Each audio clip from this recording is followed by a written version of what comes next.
నమస్కారం, welcome to I dream. Health talks with Vijitha కార్యక్రమానికి స్వాగతం. ప్రస్తుతం మనతో పాటు ఉన్నారు general consultant doctor V Aditya Ranganath గారు. ఇప్పుడు వారితో మాట్లాడేద్దాం. నమస్తే అండి. నమస్తే అండి. అయితే చాలా మందిలో కాళ్ళు చేతులు తిమ్మిర్లు రావటము, నరాల బలహీనత అని చెప్తూ ఉంటారు. నిజంగా ఇటువంటి సమస్యకు ఏదైనా మనం ఇంట్లోనే చేసుకునే రెమెడీస్ ఏదైనా ఉన్నాయా ఈ సమస్యని సాల్వ్ చేసుకోవడం కోసం? ఖచ్చితంగా ఉన్నాయి. అంటే మనకి దేవుడు ఇచ్చిన మెడిసిన్ అంతా కూడా మన కిచెన్లోనే ఉందన్నట్టు మనకి అవైలబుల్ చాలా ఉన్నాయి. మోరోవర్ అంటే మీరు ఇప్పుడు అడిగారు లైక్ నరాల బలహీనత గురించి అడిగారు కదా. ఇంకొకటి చాలామందికి డయాబెటీస్ ఉంది అనుకోండి. డయాబెటిక్ న్యూరోపతి అంటాం. అంటే నర్వ్స్ డ్యామేజ్ అయిపోవడం వల్ల కొంతమందికి అరికాలలో బాగా మంటలుగా ఉంటాయి, తిమ్మిర్లు ఉంటాయి, చురుకు పొడిచినట్టు, జివ్వుమని లాగినట్టు, ఈవెన్ చేతుల్లో కూడా, అరచేతుల్లో కూడా. కొంతమందికి స్పైనల్ ప్రాబ్లమ్స్ ఉంటాయి, ఒకవైపు బాడీ లాగినట్టు కాళ్ళు చేతులు తిమ్మిర్లు అట్లా కూడా ఉంటాయి. సో ఇదన్నీ ఏంటి అని అంటే రిలేటెడ్ అదే నరాలకి సంబంధించే. సో నరాలు ఎందుకు బలహీనపడుతున్నాయంటే ఒకవేళ కొంతమందిలో ఏమంటారు ఆల్కహాల్ అలవాటు, స్మోకింగ్ అలవాటు ఉన్నా కూడా ఒకవేళ అది కూడా డ్యామేజ్ చేస్తాయి. సో కొంతమంది ఒకవేళ ఎక్కువ ట్రావెలింగ్ చేశారనుకోండి, వాళ్ళకి స్పైనల్ ప్రాబ్లమ్స్ ఏదైనా రావడం, ఈ స్పీడ్ బ్రేకర్స్, ఈ గతుకులు ఇవన్నీ. సో అట్లాంటప్పుడు కూడా డ్యామేజ్ అయినా మనకి మళ్ళీ నెర్వ్స్ మీదే పడుతుంటుంది. అంటే స్పాండిలోసిస్ అలాంటి వాళ్ళకి కూడా ఈ ఇబ్బందులు ఉంటాయి చాలా బాగా. అండ్ డయాబెటీస్ వాళ్ళకి తెలిసిందే. సో మెయిన్గా మనం అంటే దానికి మళ్ళీ మనం డ్రగ్స్ వాడతాం. నైట్ టైం ఒక ట్యాబ్లెట్ వేసుకోండి అని చెప్తారు, కొంచెం ఈ తిమ్మిర్లు తగ్గడానికి వాటికి. అండ్ మళ్ళీ దాని నుంచి కూడా కొన్ని సైడ్ ఎఫెక్ట్స్ ఉండనే ఉన్నాయి. సో వాటి నుంచి బయటపడడానికి మన ఇంట్లోనే చేసుకోవడానికి నిజంగా బాగా పనిచేసే ఉన్నాయి. నేను చెప్తాను, ఈ పద్ధతులు మీరు పాటించండి, ఖచ్చితంగా తగ్గుతుంది. సో ఫస్ట్ థింగ్ మెయిన్గా ముందు రిలీవింగ్ చెప్పాలంటే మన పెయిన్ తిమ్మిర వచ్చింది రిలీవ్ చేసుకోవడానికి ఏంటో చెప్పి తర్వాత మనం డైట్లో కూడా. సో ఏం చేయొచ్చు అంటే ఒక 2 పాత్రలు తీసుకోండి, 2 కంటైనర్స్ తీసుకొని ఒక దాంట్లో గోరువెచ్చని నీళ్ళు వేయండి, కల్లుప్పు కలపండి. లేదు అంటే నార్మల్ సాల్ట్ అయినా ఓకే, బట్ కల్లుప్పు అయితే బెస్ట్. ఇంకొక దాంట్లో నార్మల్ వాటర్, మామూలు చల్లనీళ్ళు తీసుకోండి. సో అరికాళ్ళు అయినా కానీ లేదా అరిచేతులు అయినా కానీ మీరు ఏదైతే మీకు భాగం ఇబ్బందిగా ఉందో దాన్ని చల్లనీటిలో ఒక 3 minutes పెట్టాలి. ఐ మీన్ నార్మల్ వాటర్లో 3 minutes అయిపోయిన తర్వాత టైం చూసుకొని దాన్ని తీసి వెంటనే ఈ గోరువెచ్చని నీటిలో మళ్ళీ ముంచాలి 3 minutes. మళ్ళీ సేమ్ చల్లనీటిలో 3 minutes, వేడి నీటిలో ఐ మీన్ గోరువెచ్చని నీటిలో 3 minutes. అయిపోయింది 4 times కదా. ఇలా మార్నింగ్ అండ్ ఈవినింగ్ ఆర్ లేదా నైట్ చేసుకోండి. ఇది అంతా చేయడానికి మహా అయితే 20 నిమిషాలు పడుతుంది, లేదా 15 నిమిషాలు పడుతుంది, లేదా 12 నిమిషాలు, అంతే కదా, 4-3. సో ఇది చేసుకుంటే మీకు చాలా హవర్స్ వరకు రిలీఫ్ ఇచ్చేస్తుంది, డ్యామ్ ష్యూర్. సరే ఫస్ట్ డేనే ఒకవేళ రిలీఫ్ రాకపోయినా కొంతమందికి సెకండ్ డే, థర్డ్ డే వస్తుంది, కొంతమందికి ఫస్ట్ డేనే రిలీఫ్ ఇచ్చేస్తుంది. ఇకపోతే మనం నెర్వ్స్ని ఏదైతే డ్యామేజ్ అయ్యో ఆ నెర్వ్స్ని మళ్ళీ మనం రీగెయిన్ చేసుకోవాలి కదా, ఆ నెర్వ్స్ని మనం స్ట్రెంథన్ చేసుకోవాలి కదా. అలా బాగా పనిచేసేది ఏదైనా ఉంది అని అంటే నువ్వులు ది బెస్ట్. అంటే మీరు గమనించుకొని ఉంటే మనకి ఏదైనా అంటే ఆఫ్టర్ ప్రెగ్నెంట్ లేడీస్ డెలివరీ అయిన తర్వాత, లేదంటే పోస్ట్ సర్జరీ అయి వచ్చిన తర్వాత ఎవరికైనా కానీ తెలగపిండితో కూర చేస్తారు ఆంధ్ర సైడ్, ఆర్ నువ్వులతో ఏదైనా పదార్థం చేసి ఇవ్వడం, ఇట్లాంటివన్నీ మునగాకు ఇవన్నీ యూజ్ చేస్తూ ఉంటారు. సో ఏంటి అని అంటే అవి ఇన్స్టెంట్గా ఎనర్జీ తీసుకురావడానికి, నరాలకి సత్తువు తీసుకురావడానికి హెల్ప్ అనమాట. సో మీరు నువ్వుల్ని ఎలా తీసుకోవచ్చు అని అంటే తెల్ల నువ్వులే, కడిగిన నువ్వులు, తెల్ల నువ్వులు తీసుకోవచ్చు. నల్ల నువ్వులు అంటే కొంచెం వెయిట్ చేస్తుంది అంటారు కొంతమందికి. తెల్ల నువ్వులు మీరు డైలీ ఒక మనిషికి 3 చెంచాలు లిమిట్ అన్నట్టు, అట్లీస్ట్ 3 చెంచాలు తీసుకోవాలి. మీరు దాన్ని పౌడర్ చేసి ఏదైనా మిక్స్ చేసి దాంట్లో తీసుకున్నా ఓకే, తినే దాంట్లోనో లేకపోతే ఏదైనా తాగే దాంట్లో.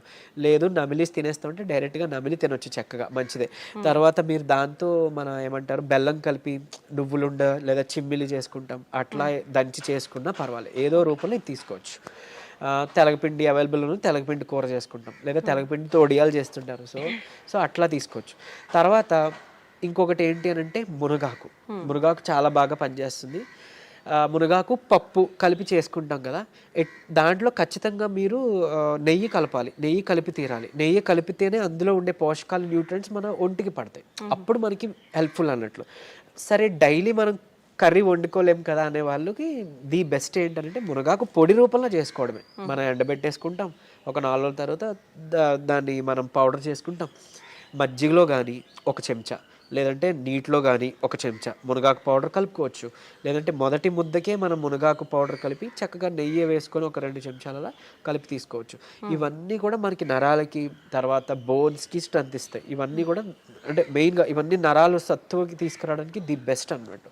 అండ్ ఇంకోటి ఒకవేళ ఎక్స్టర్నల్గా అంటే మనకి పెయిన్స్ ఉన్నాయి, నెర్వ్ పెయిన్స్ ఉన్నాయి, ఎక్స్టర్నల్గా మనం దాన్ని రిలీవ్ అవ్వాలి అని అంటే ఏం లేదు, ఇప్పుడు మనం లవంగాలు ఉంటాయి కదండి, లవంగాలు ఒక 2, 3, 4 తీసుకొని కొబ్బరి నూనెలోనో లేదంటే నువ్వుల నూనె ఇంకా బాగా పనిచేస్తుంది, నువ్వుల నూనెలో వేసి మనం బాగా కొంచెం లైట్గా అంటే లైట్ లో ఫ్లేమ్లో మరిగించేసి దాన్ని ఎక్స్టర్నల్గా మనం అప్లై చేసుకోవచ్చు. లేదు అని అంటే నువ్వుల నూనె కానీ కొబ్బరి నూనె కానీ, నువ్వుల నూనె ది బెస్ట్ అండి. మనకి నరాలకి సంబంధించిన ఏమైనా ఇబ్బంది ఉంటుంటే నువ్వుల నూనె తీసుకొని ఒక 4 చుక్కలు రాత్రిపూట పడుకునేటప్పుడు బొడ్లో వేసుకోండి. ఆయిల్ నావలింగ్ అంటాం. సో బొడ్లో వేసుకొని జస్ట్ ఒక 2 మినిట్స్ అలా మసాజ్ చేసి మీరు పడుకోవచ్చు. సో బాడీలో ఉన్న నర్వ్స్ అన్నీ కూడా రిలాక్సింగ్ అవుతాయి అనమాట. ఆ పెయిన్స్ వాటివన్నీ తగ్గించి మీకు నిద్ర బాగా పడుతుంది. అండ్ ఎక్స్టర్నల్గా పెయిన్స్ ఎక్కడైనా ఉంటే ఇదే నువ్వుల నూనెలో కొంచెం కర్పూరం బిళ్ళ మనం హారతికి వాడేది, ఆ కర్పూరం ఒక 2 బిళ్ళల్ని మనం పొడిలా చేసేసి వేసేసి కలిపేసి చక్కగా రాసుకోండి. ఎక్కడైనా కానీ పెయిన్స్ ఎక్కడైనా రాసి మసాజ్ చేసుకోవచ్చు. నువ్వుల నూనె దొరకకపోతే కొబ్బరి నూనె ఇలా చేసుకుంటే ఎక్స్టర్నల్గా పెయిన్స్ రిలీవ్ అవుతాయి. ఇంటర్నల్గా ఈ డైట్తో మనకి నరాలు సత్తు బాగా పెరుగుతుంది అనమాట. అంత బాగా యూజ్ అవుతుంది ఇది. ఓకే.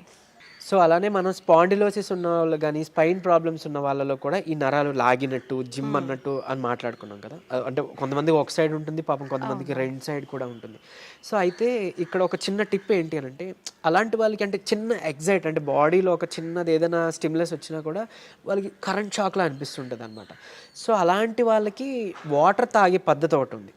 సో ఏం చేస్తారు అంటే మామూలుగా మనకి దాహం వేసినప్పుడు యూజువల్లీ మనం అలా పైకెత్తేసి గట్టగట్ట తాగేస్తాం కదా. నార్మల్గానే అది కరెక్ట్ పద్ధతి కాదు, మనకి తెలియదు కాబట్టి మనం అలా తాగేస్తున్నాం. కూర్చొని నిదానంగా జస్ట్ ఎక్కడో అక్కడ చైర్ ఆర్ సమ్వేర్ ఎక్కడో అక్కడ కూర్చొని ఏమంటారు సిప్ బై సిప్ అంటే కొంచెం మనం వాటర్ వేసుకొని అది బాగా నమిలి అంటే మనం ఏమంటాం వాటర్ నములుతూ ఉంటాం కదా, అలా నెమ్మదిగా సిప్ బై సిప్ తాగితే కనుక మన బాడీలో వాటర్ కరెక్ట్గా అబ్జర్బ్ అవుతుంది. అనవసరంగా ఊరికి యూరిన్ ద్వారా పోకుండా కరెక్ట్గా కణాల్లోకి అబ్జర్బ్ అవుతుంది అన్నట్టు. ఈ ఇబ్బంది ఉన్న వాళ్ళు అది చేశారనుకోండి, వాళ్ళకి సడన్గా స్టిమ్యులస్ అలా ఏం జరగకుండా చాలా వరకు పెయిన్ అనేది తగ్గుముఖం పడుతుంది. ఇంకోటి నార్మల్గా కామన్గా పీపుల్ కూడా ఏంటి అంటే అలా నుంచొని తాగకుండా కూర్చొని తాగడం మొదలు పెడదాం, స్లోగా అంటే నమిలి తాగడం మొదలు పెడదాం. దీనివల్ల ఏంటి అని అంటే ఇప్పుడు యూజువల్లీ మనం ఎక్కువ తాగామనుకోండి వాటర్, బాడీకి కావాల్సినంత కన్నా ఎక్సెస్ ఏదైతే మిగిలిపోయిందో అది త్రూ యూరిన్ బయటికి పోతుంది. అండ్ మోర్ ఓవర్ సరే ఓన్లీ వాటరే పోతుందా అంటే పెద్ద మనం బాధపడాల్సిన పని లేదు. బట్ కాకపోతే మన ఎలక్ట్రోలైట్స్ ఏవైతే బాడీలో ఉన్నాయో అవి కూడా పోతాయి యూరిన్ ద్వారా. సో అందుకని మనకి నీరసం వస్తుంది, బీపీ లో అయిపోయినట్టు అనిపిస్తుంది. సో ఇట్లాంటి ఇబ్బందులు ఉన్నాయి. సో ఏదైనా అతివృష్టి అనావృష్టి అంటారు కదా, మంచిది కాదు అని అన్నట్లు.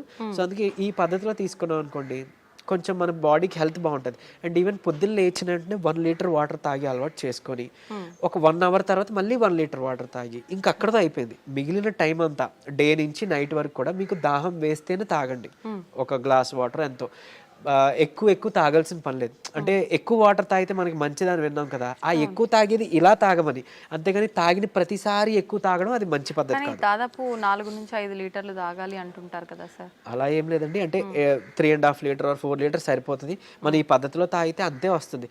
కొంతమంది అంటే వర్క్ బిజీలో పడో ఇంకేదో ధ్యాసలోనో వాటర్ తాగాలని మర్చిపోయి నిజానికి నేను విన్న కేసెస్ అట్లీస్ట్ ఒక 1.5 లీటర్ ఆర్ 1 లీటర్ కూడా తాగట్లేదంట డే అంతా. సో అట్లా ఉంటే చాలా ప్రమాదం. మన బాడీ అసలు మెటబాలిజం సరిగ్గా జరగదు, వెయిట్ గెయిన్ అయిపోతారు, మన కిడ్నీస్ మీద ఓవర్లోడ్ పడిపోతుంటుంది. సో అది మంచి పద్ధతి కాదు. అందుకే అట్లీస్ట్ పోనీ పొద్దున్న లేవగానే 1 లీటర్ వాటర్ తాగడం అలవాటు చేసి మళ్ళీ 1 అవర్ తర్వాత 1 లీటర్ వాటర్ తాగడం అలవాటు చేస్తే మన బౌల్ మూమెంట్ కూడా బాగా జరుగుతుంది.